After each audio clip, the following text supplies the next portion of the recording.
California's Unite Here Local 11 filed a complaint with the National Labor Relations Board in efforts to force a Marriott hotel in Santa Monica to disclose just how much money that Marriott received in PPP loans and whether any of that money went to pay workers. That Marriott currently employs about a dozen workers compared to the 130 employees who worked at the hotel before the pandemic began. That's according to Bloomberg. That's right. Our next guest, Briceño. She serves as the co-president of Unite Local 11, which represents over 32,000 hotel workers in LA, Orange County, and Arizona. Thank you so much for joining us, ma'am. Really appreciate it. It's great to see you, Ada.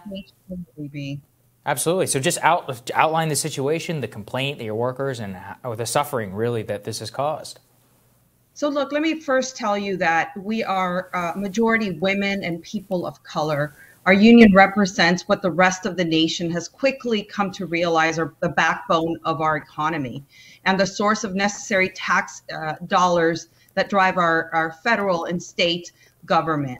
They're the quiet, essential workers that ensure that convention centers keep revenue streaming to our big cities, and national and international travelers fly through our airports, sleep comfortably in our hotels, and enjoy our entertainment and arenas. But they're also often the folks that are caught between whether, or not the next paycheck will get them into homelessness. Mm-hmm. So they're highly impacted, right? And this paycheck protection program was supposed to be to help workers, right? You help small businesses and then you help workers.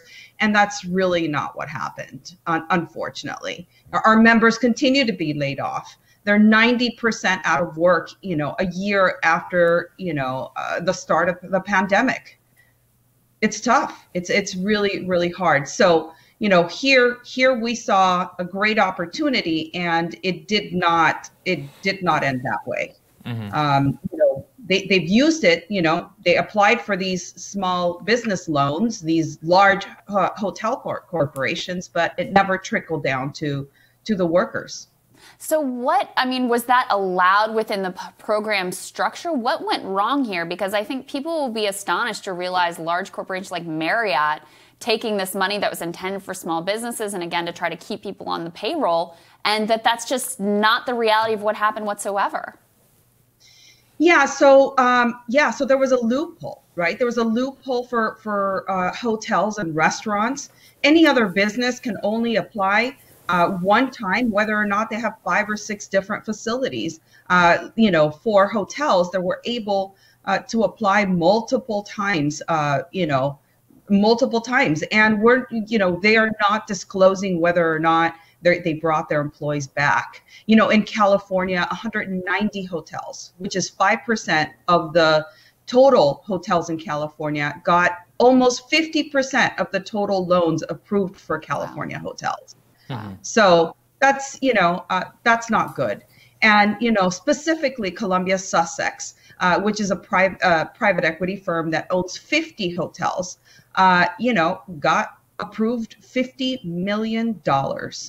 The second of any hotel chain in the country. So Congress intended this money to go for workers, and Columbia Sussex didn't say which hotels it went to and which workers benefited from the loans that were received.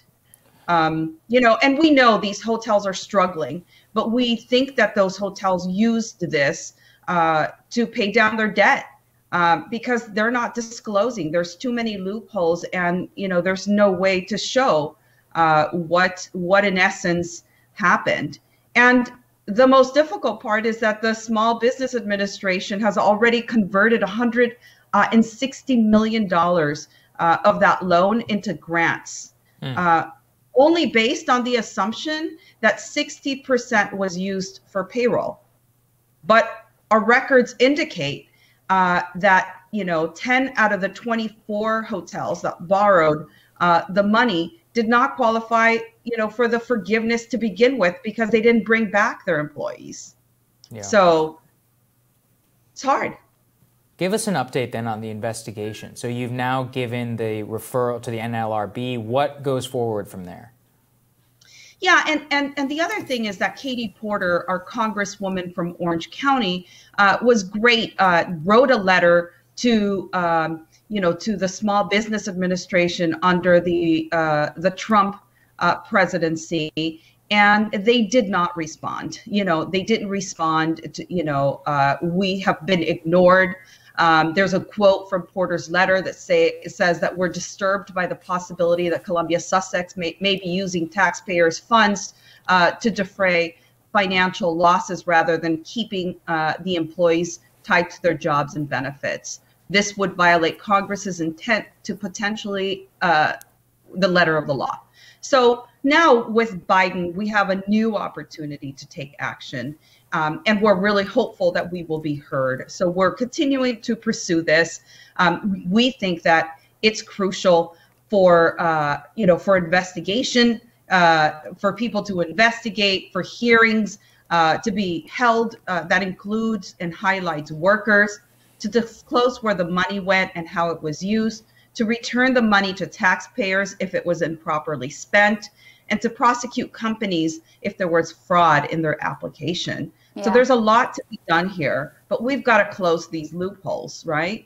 And Ada, finally, what did you say 90% of your workers are out of work right now? I mean, just give us an update. How are people doing? How are they surviving? What do the prospects look like in the future?